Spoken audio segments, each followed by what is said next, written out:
اللہ اکبر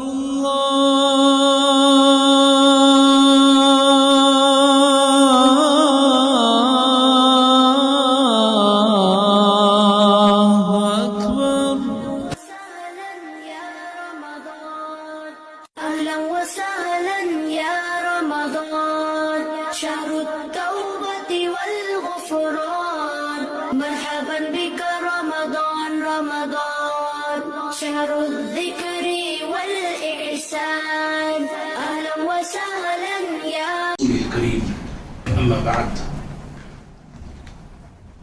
أعوذ بالله من الشيطان الرجيم بسم الله الرحمن الرحيم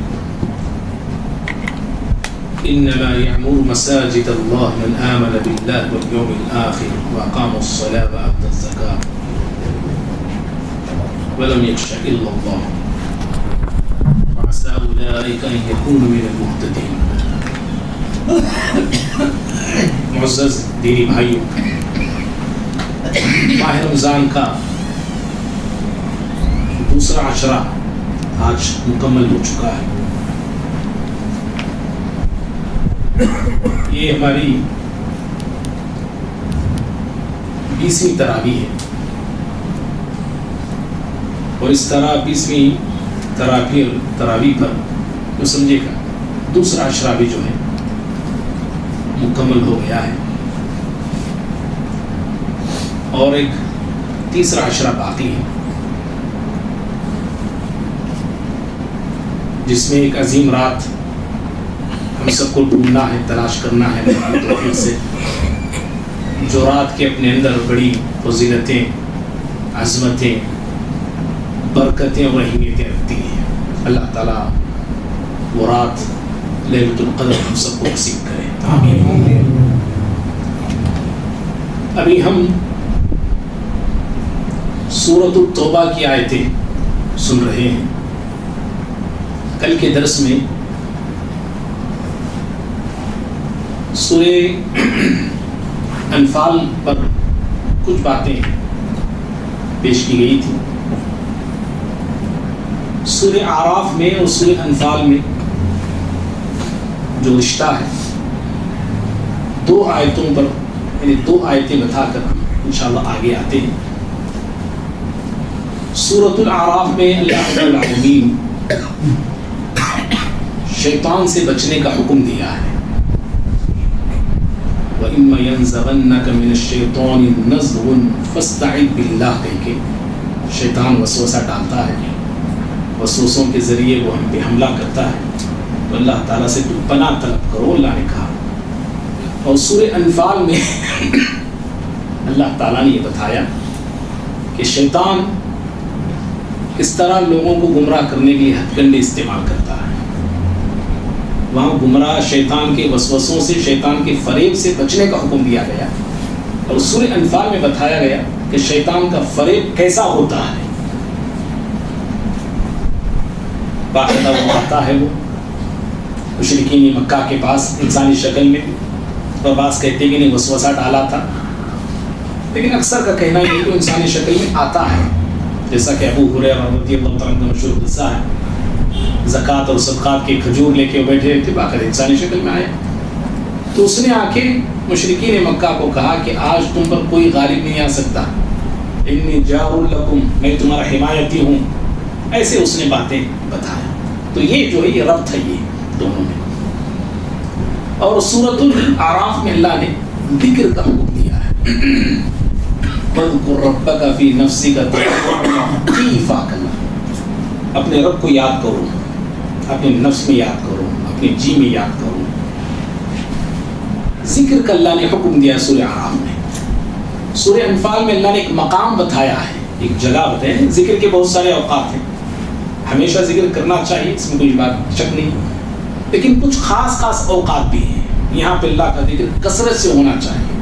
سورہ انفال میں ایک مقام بتایا کہ جب میدان جنگ میں دشمنوں سے مدبھیڑ تمہاری ہو، فَاذْكُرُوا اللَّهَ فَاذْكُرُوا وَاذْكُرُوا اللَّهَ كَثِيرًا لَعَلَّكُمْ تُفْلِحُونَ. کثرت سے اللہ کو یاد کرو میدان جنگ میں، مقابلے کے وقت. اللہ نے یہ نصیحت فرمائی. یہ ربط ہے. یہ صرف دو بتایا میں، آگے ہم انشاءاللہ آتے ہیں سورہ توبہ کی طرف. سورہ توبہ قرآن مجید کی بڑی مشہور سورت ہے اور مدنی سورت ہے. اس سورت کے دو نام ہیں, ایک سورہ توبہ ہے اور دوسرا جی جزاک اللہ سورۃ البراء. سورۃ البراء بھی اس کو کہتے ہیں. سورۃ التوبہ اس کی ابتدائی جو آیتیں ہیں, شروع کی جو آیتیں ہیں, ان آیتوں کو لے کر آج کے دور کے جو کفار ہیں, دشمنان جو اسلام ہیں, وہ بہت پروپیگنڈا کرتے ہیں. ان کو سورہ توبہ کی ابتدائی آیتیں بڑی چبھتی ہیں. وہ کہتے ہیں کہ دیکھو بھائی اسلام میں جو ہے قتل کرنے کا حکم ہے کہ کتاب میں ہے, اور بعض نادان اور بے وقوف قسم کے لوگ کھڑے ہو کہتے ہیں کہ قرآن سے کچھ آیتوں کو نکال دینا چاہیے, ان میں سے سورہ توبہ کی بھی کچھ آیتیں, جبکہ سورہ توبہ یا سورہ توبہ کی جو آیتیں ہیں اس کا ایک پس منظر ہے, بیک گراؤنڈ ہے. جو اللہ نے کافروں کو قتل کرنے کا حکم دیا ہے, پس منظر میں اللہ نے نازل کیا. ایک قبیلہ تھا بنو قزاع اس کا نام تھا. وہ حلیف تھے نبی صلی اللہ علیہ وسلم سے, ان کا اگریمنٹ تھا, وہ ملے ہوئے تھے نبی صلی اللہ علیہ وسلم کے ساتھ. ایک دوسرا قبیلہ تھا بنو بکر اس کا نام تھا, وہ ملے ہوئے تھے مشرکین کے ساتھ. ان کا مشرکین سے ان کا دوستانہ تعلق تھا, اور بنو قزاع کا نبی صلی اللہ علیہ وسلم سے دوستانہ تعلق تھا. یہ بنو بکر جو مشرکین سے جن کا تعلق تھا, وہ کیا کرتے ہیں, نبی صلی اللہ علیہ وسلم کا نبی سے جن کا تعلق تھا بنو قزاع کا, بنو قزاع پہ یہ بنو بکر اٹیک کر دیتے, حملہ کر دیتے ہیں. جبکہ جنگ بندی کے تعلق سے باقاعدہ دونوں میں طے پایا تھا کہ ہم آپس میں جنگ نہیں کریں گے, یعنی مسلمان بھی مشرکین بھی, اور ان کے ساتھ بھی جنگ نہیں ہوگی جن کے ساتھ یا جن لوگ مسلمانوں سے ملے ہوئے ہیں, چاہے وہ مشرک ہو کافر ہو کوئی بھی, ان سے بھی جنگ بندی نہیں ہوگی. لیکن انہوں نے اس عہد کو توڑ دیا, اس اگریمنٹ کو توڑ دیا. یہ بنو بکر کے لوگ حملہ کیے بنو قزاع پہ, اور مشرکین مکہ جو ہے ہتھیار ان کو سپلائی کرے, ہتھیار ان کو دیے. یہ بنو قزاع کے لوگ مدینہ گئے چند لوگ, اور جا کے نبی صلی اللہ علیہ وسلم کے سامنے سارا ماجرا پیش کیا. آپ صلی اللہ علیہ وسلم نے کہا کہ ٹھیک ہے بات ایسی ہے تو اگریمنٹ ختم, جب انہوں نے توڑا ہے تو ہم بھی توڑتے ہیں. اور فوراً پیارے نبی صلی اللہ علیہ وسلم نے روانہ کیا مکے کی طرف. ابو بکر صدیق رضی اللہ تعالیٰ عنہ, حج کا موسم بھی تھا, اور آپ نے ان کو روانہ کیا, اور بعد میں علی رضی اللہ تعالیٰ عنہ کو اس ساتھ پہ روانہ کیا. کہا جا کے یہ اعلان کرو, اور اس وقت اللہ نے آیت نازل فرمایا تھا. اعلان کرنے کا حکم دیا گیا 4 باتوں کا. حضرت علی رضی اللہ تعالیٰ عنہ کے مکے میں اعلان کیے, آج سے کوئی مشرک حج نہیں کرے گا, اور آج سے کوئی ننگا طواف نہیں کرے گا, اور جنت میں صرف مسلمان ہی داخل ہوگا, اور جن کے ساتھ نبی صلی اللہ علیہ وسلم کا اگریمنٹ ہے وہ جب تک وہ مدت ہے, ٹائم ہے, اس وقت تک اگریمنٹ باقی رہے گا. یہ اعلان, یہ 4 اعلان ہے.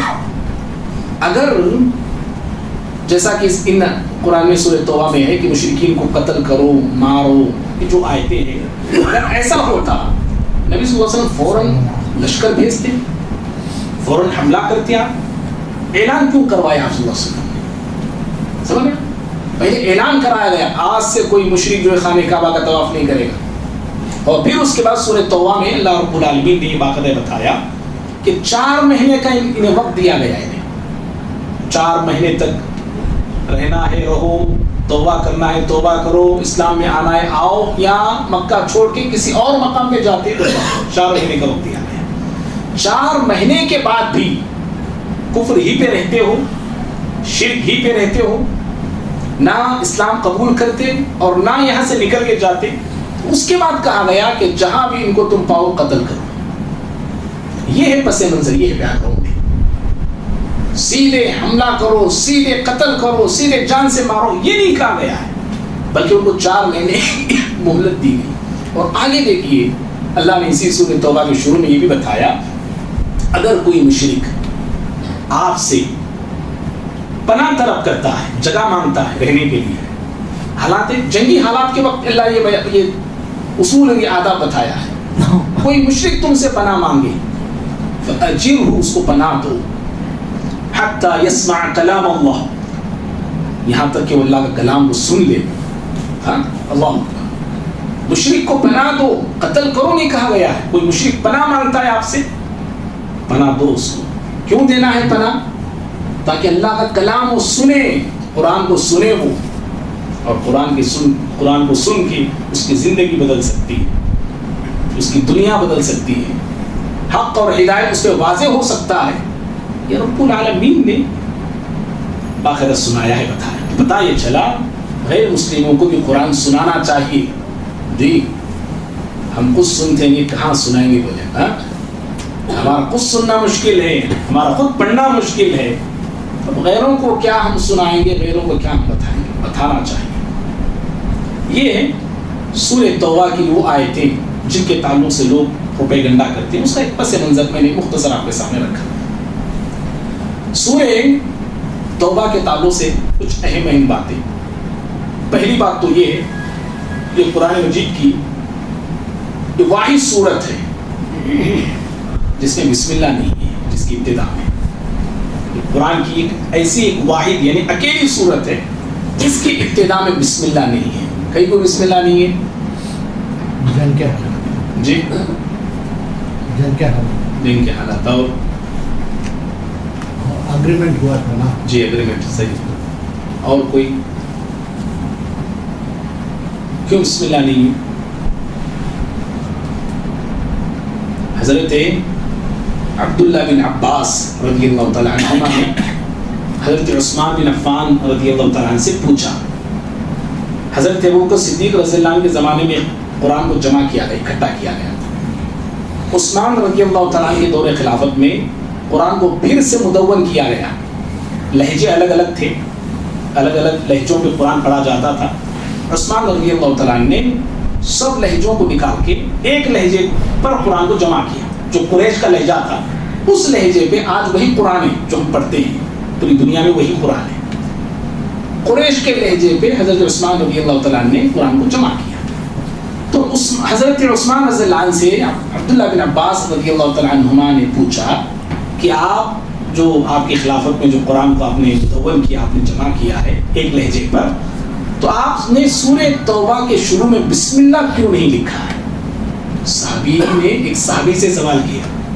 تو حضرت عثمان بن عفان رضی اللہ تعالیٰ عنہ نے جواب دیا کہ سورہ انفال یہ مدینے کے ابتدائی زمانے میں نازل ہونے والی صورت ہے, اور سورہ توبہ مدینے یعنی پیارے نبی صلی اللہ علیہ وسلم کے دنیا سے جانے سے پہلے یعنی آخر میں نازل ہونے والی یہ صورت ہے.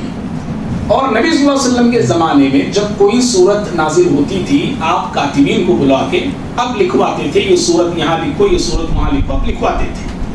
اور پھر حضرت عثمان نے کہا رضی اللہ تعالیٰ عنہ کہ دونوں صورتیں, یہ سورہ انفال اور سورہ توبہ, کان قصتہما شبیہتن, کہا یہ دونوں کے جو مضامین ہیں ملے جلے ہیں. دونوں کے مضامین, انفال کے بھی توبہ کے بھی, دونوں صورتوں کے مضامین جو ٹاپکس آئے ہیں دونوں میں ملتے جلتے ہیں. اور نبی صلی اللہ علیہ وسلم جب دنیا سے اب چلے گئے, آپ انتقال ہو گئے, لیکن آپ جب تک تھے آپ نے نہیں بتایا. کیا نہیں بتایا؟ کہ سورہ توبہ سورہ انفال ہی میں سے ملی ہوئی صورت ہے یا الگ ہے؟ کیا نبی صلی اللہ علیہ وسلم نے نہیں بتایا. جب آپ دنیا سے چلے گئے تو میں نے کیا کیا, میں سمجھتا ہوں کہ سورہ توبہ سورہ انفال ایک ہی صورت ہے, ہم گمان کرتے ہیں, لیکن نبی نے نہیں بتایا نا, اس لیے میں نے کیا کیا, صورتوں کو الگ کر دیا, دونوں کو الگ کیا, لیکن ایک بھی بسم اللہ میں نے نہیں لکھا. بات سمجھ میں آ رہی ہے آپ؟ یہ عثمان رضی اللہ تعالیٰ عنہ نے یہ بتایا ہے. یہ پہلی بات ہے اس صورت کے حوالے سے. دوسری بات یہ ہے اس صورت کے بارے میں, جیسا کہ میں نے کل کہا تھا کہ سورہ انفال میں اللہ رب العالمین نے اہل ایمان سے 6 مرتبہ مخاطب ہوا ہے. یا ایھا الذین آمنوا, یا ایھا الذین آمنوا گئی. سورہ توبہ میں بھی اللہ تعالیٰ نے یا ایھا الذین آمنوا کہہ کے 6 مرتبہ مخاطب ہوا ہے. یا ایھا الذین آمنوا جب قرآن مجید میں کہیں بھی آتا ہے نا، اس کا مطلب یہ ہوتا ہے کہ اللہ رب العالمین ایمان والوں سے مخاطب ہو کے یا تو حکم دیتا ہے، کسی بات کا آرڈر دیتا ہے، یا کسی کام سے یا کسی بات سے کسی چیز سے روکتا ہے. اب 2 ہی چیزیں آپ دیکھیں گے، یا ایھا الذین آمنوا کہہ کے اللہ یا کسی بات کا حکم دے رہا ہوتا ہے یا کسی بات سے منع کر رہا ہوتا ہے. اور سورہ توبہ کے تعلق سے ایک اہم بات یہ بھی ہے، سورہ توبہ میں 17 مرتبہ لفظ توبہ آیا ہے. کتنے مرتبہ؟ 17 مرتبہ. قرآن میں سب سے زیادہ اسی صورت میں توبہ کا لفظ آیا ہوا ہے 17 مرتبہ. اور سورہ انفال اور توبہ میں کچھ ربط ہے، رشتہ ہے. پہلا رشتہ تو ابھی میں نے بتایا، عثمان رضی اللہ نے کہا کہ دونوں کے مضامین ملتے جلتے ہیں. دوسرا رشتہ یہ ہے سورہ انفال اور توبہ میں. سورہ انفال میں اسلام کی پہلی جنگ، اسلام کا پہلا غزوہ، غزوہ بدر کا ذکر ہے انفال میں، سورہ انفال میں. اور سورہ توبہ میں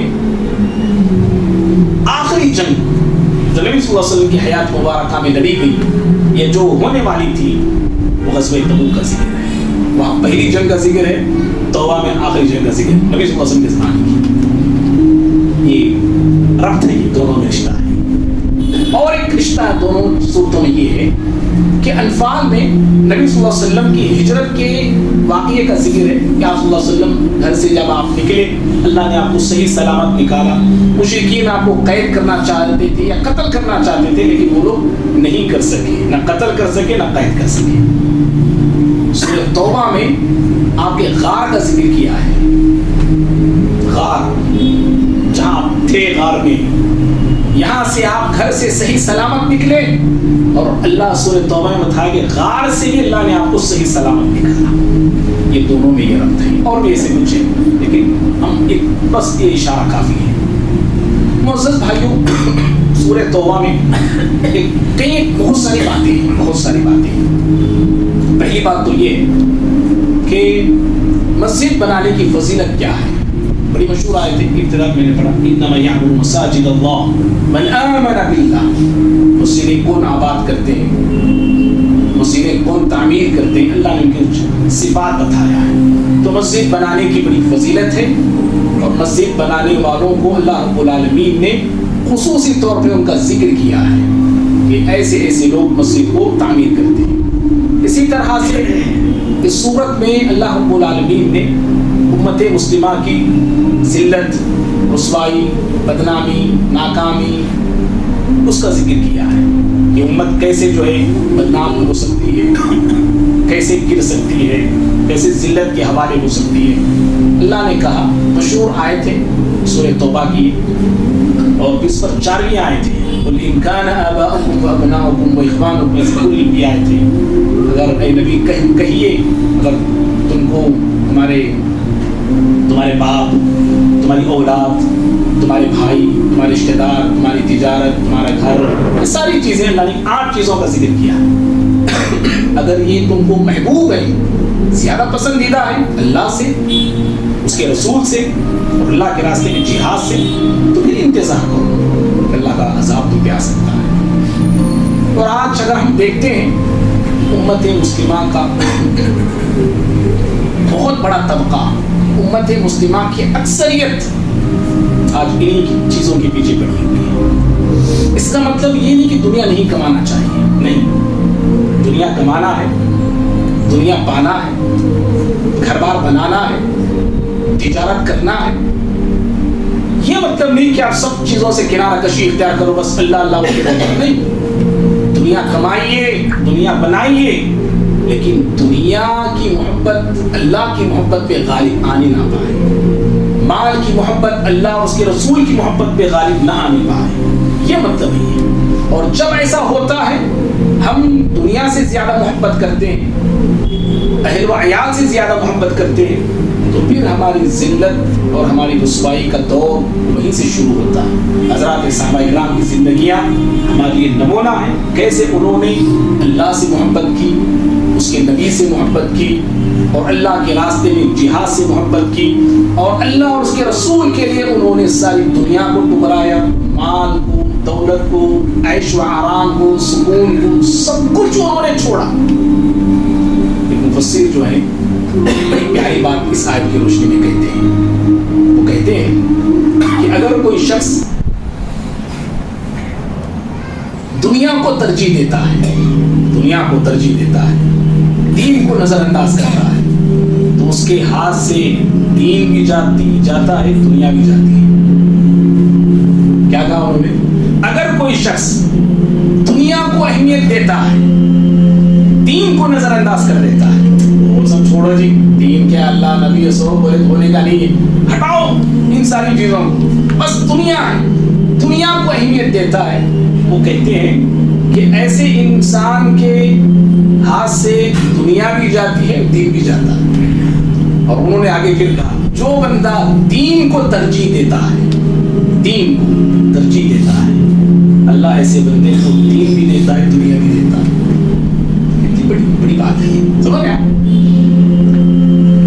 جو انسان دین کو ترجیح دیتا ہے نا، اللہ اس کو دین کی دولت بھی دیتا ہے، دنیا کی دولت بھی دیتا ہے۔ جی، اور اللہ نے اس آیت کے فوراً بعد ایک قصہ بیان کیا ہے، جنہوں نے کچھ دنیا کی طرف نظر ڈالی،